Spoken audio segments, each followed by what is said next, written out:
Doctor صاحب میں یہ پوچھنا چاہتا ہوں کہ کانکوبائنز جو تھیں آپ صلی اللہ علیہ وسلم کے دور میں، ان کے ساتھ جو نکاح کا کانٹریکٹ تھا اس کی کیا حیثیت تھی عام بیویوں کے نکاح سے؟ مختلف کیا تھا اس میں؟ اور ان بطور بیوی ان کی حیثیت کیسی تھی، اور ان کے ساتھ کس طرح کا معاملہ کیا جاتا تھا، اور بعد میں وراثت میں ان کا کیسا حصہ تھا؟ نیز یہ کہ کیا آج ان کی کوئی شکل معاشرے میں، کسی بھی معاشرے میں کیا باقی ہے یا اس کی کوئی اجازت ہے؟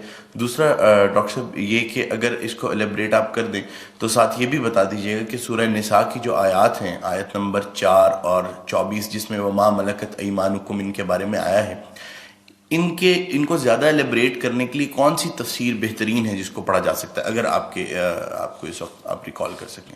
جزاک اللہ۔ پہلے تو اپنی بات میں ایک تصحیح کر لیجئے، باندیوں کے ساتھ یا لونڈیوں کے ساتھ یا کانکوبائنز کے ساتھ کوئی نکاح نہیں ہوتا تھا۔ منکوحہ وہ بیویاں کہلاتی تھیں اور یہ باندیاں کہلاتی تھیں، یہ ملکیت ہوتی تھی۔ بیوی ملکیت نہیں ہوتی، بیوی تو ایک سوشل کانٹریکٹ کے تحت آپ کے ساتھ آتی ہے، زندگی گزارتی ہے، اس کی مرضی کے بغیر اس کا نکاح نہیں ہو سکتا، اس کی اجازت سے نکاح ہوا ہے، اور بیوی جو ہے اس کو یہ حق بھی حاصل ہے کہ وہ کبھی چاہے تو آپ سے سیپریشن جو ہے وہ حاصل کر لے۔ لیکن یہ جو ملکیت کا تصور ہے اس میں یہ چیزیں نہیں ہیں، نہ اس میں نکاح ہے، نہ اس میں کوئی وراثت کا حصہ ہے، بلکہ وہ تو خود وراثت میں منتقل ہو جائیں گی۔ اگر کوئی شخص جو ہے اس کے کچھ باندیاں تھیں تو اس کے انتقال کے بعد وہ اس کی ملکیت ان کی جو ہے جیسے اور پراپرٹی جو ہے وہ منتقل ہوگی، اولاد کو ایسے ہو جائے گی۔ تو پہلی بات تو یہ چاہے اچھی لگے چاہے بری، لیکن آپ اس کو سمجھ لیجئے ایز سچ کے جیسے وہ تھا معاملہ۔ ہمیں اس کے اندر جو ہے وہ کچھ اس کو پہلے ٹیبل بنانے کے لیے اور اس کو جو ہے اس کے اندر کوئی ترمیم نہیں کرنی چاہیے۔ سٹیٹس جو ہے باندی کا، کانکوبائنز کا، وہ یہ ہے جو میں نے آپ کے سامنے رکھا۔ اچھا، اصل مسئلہ یہ آتا ہے کہ آیا آج بھی ایسا کوئی معاملہ ہے؟ آج ایسا کوئی معاملہ موجود نہیں ہے، اور یہ لونڈیاں ہوتی تھیں حضور کے زمانے میں صرف وہ جو میدان جنگ میں مال غنیمت کے طور پر آتی تھی۔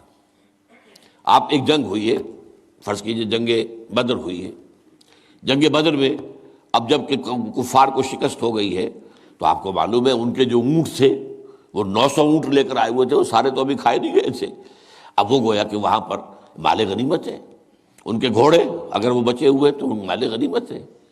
وہ جو آدمی بھاگتا وہ اپنا اسلحہ بھی پھینکتا جاتا ہے تاکہ بھاگے اور جان بچائے، یہ سب کیا ہے؟ مال غنیمت ہے۔ ایسے ہی اگر وہاں کوئی عورتیں بھی آئی ہوں، میرے علم میں نہیں ہے کہ بدر میں آئیں یا نہیں آئیں، احد میں تو آئیں، لیکن بدر کے بارے میں مجھے یقین کے ساتھ معلوم نہیں ہے، لیکن اگر عورتیں بھی آئی ہوں تو وہ باندیاں ہوں گی، وہ تقسیم ہو جائیں گی۔ یہ جو اصل غلام کا اور باندی کا تصور ہے اسلام میں، یہ POW کا حل ہے، prisoners of war, what to do with them۔ یا تو اب آپ جو ہے بڑے بڑے جو ہے کنسنٹریشن کیمپس قائم کر دیجئے، ان میں پڑے سڑ رہے ہیں، وہ سب کے سب جو ہے کنسنٹریشن کیمپس کے اندر ہوتے، اب وہاں پر ان کا کیا معاملہ ہے؟ تو ان کے لیے اگر وہ مرد ہیں ان کے لیے ان کی کوئی جنسی تسکین کا کوئی سامان نہیں، اگر عورتیں ہیں ان کی جنسی تسکین پر تقاضے کا کوئی سامان نہیں۔ ہاں، کھانے پینے کو تو ظاہر بات ہے کچھ نہ کچھ راشن واشن جو ہے وہ تو جو بھی دنیا میں POWs کا معاملہ ہوتا ہے کھانے پینے کو دیا جاتا ہے۔ اسلام نے یہ کیا ہے کہ بجائے اس کے کہ POWs جو ہیں وہ اسلامی بیت المال پر بوجھ بن جائے، انہیں ایبزارب کرو معاشرے کے اندر، انہیں تقسیم کر دو لوگوں کے اندر، اور ان کی حیثیت غلام کی اور باندی کی ہوگی۔ انہیں آپ کو کھلائیں بھی وہ، حضور فرماتے ہیں جو خود کھاتے ہو وہ کھلائیں، جو خود پہنتے ہو وہ پہناؤ، اچھے سے اچھا سلوک کرو۔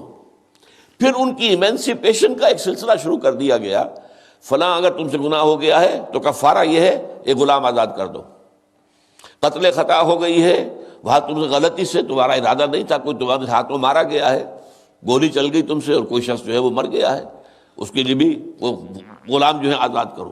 گناہوں کے کفارے میں غلاموں کو آزاد کرنا، پھر غلاموں کو آزاد کرنے کی تلقین، نصیحت، پرسویشن، یہ نیکی کا بہت بڑا کام ہے، غلام کو آزاد کرو۔ یہ ساری چیزیں جو ہیں اس کے ذریعے سے ایک دفعہ انہیں سوسائٹی میں جذب کرنے کے بعد وہ علیحدہ ایلیمنٹ نہیں رہے، اب سوسائٹی کا حصہ بن گئے، وہ ایک گھر کے اندر ہیں، وہاں رہتے ہیں، ان کے ساتھ جو ہے ان کے مالک ہیں، اور اسی طریقے سے ان کو رفتہ رفتہ ان کی ایمینسیپیشن کا بندوبست کیا اسلام نے.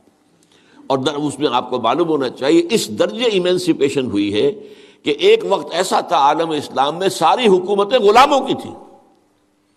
مڈل ایسٹ میں ممالک کی حکومت، مملوک کہتے ہیں اس کو کہ جو کسی کی ملکیت ہے، غلام ہے. ممالک بڑے بادشاہ ہوئے. ہندوستان میں جو دہلی میں پہلی حکومت قائم ہوئی ہے وہ کون تھے؟ خاندان غلامہ، قطب الدین ایبک اور یہ بلبن، ایسے ایسے شاندار، اور جو ہے اور یہ التتمش، یہ کون تھے؟ غلام تھے. ہمارے بڑے بڑے دین کے علماء ائمہ غلام، چنانچہ بڑے علماء اساتذہ غلاموں میں سے. تو اسلام نے یہ راستہ اختیار کیا ہے. البتہ آخری سوال کا یہ ہے جو میرے اپنے ذہن میں ہے کہ اسلام نے اس انسٹیٹیوشن کو فائنلی ایبروگیٹ کیوں نہیں کیا؟ ایبروگیشن، جیسے آپ کو معلوم ہے سود کا معاملہ چلتا رہا، آخر میں آ کے سن 9 میں فائنلی طے کر دیا گیا حرام، اب اس کے قریب مت پھٹکو. اس کی حکمت میرے نزدیک یہ ہے کہ یہ خالص اسلامی جہاد ہونا ہے قیامت سے قبل ایک مرتبہ بہت بڑے پیمانے پر، جس کو کہا گیا ملاحم، اور جس پر پورے باب جو ہیں وہ احادیث کی کتابوں میں ہے. اس وقت میں سمجھتا ہوں کہ ضرورت پیش آئے گی اس انسٹیٹیوشن کو انووک کرنے کی کہ اس وقت پرزنرز آف وار کا معاملہ اس طور سے ڈیل کیا جائے.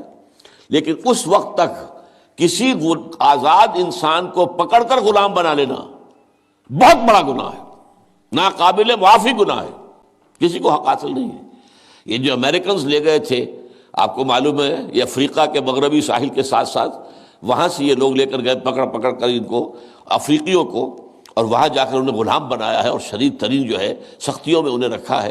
یہ معاملہ اسلام میں نہ کبھی ہوا ہے، نہ اس کی کوئی اجازت ہے. کسی غلام، کسی آزاد انسان کو پکڑ کر زبردستی غلام بنا لینا، اس کی نہ کبھی اجازت رہی ہے نہ کبھی ہوگی. البتہ پرزنرز آف وار کے معاملے میں یہ شکل ہے جو اسلام میں رہی ہے، اور ہمیں اسی طریقے سے سمجھنا چاہیے.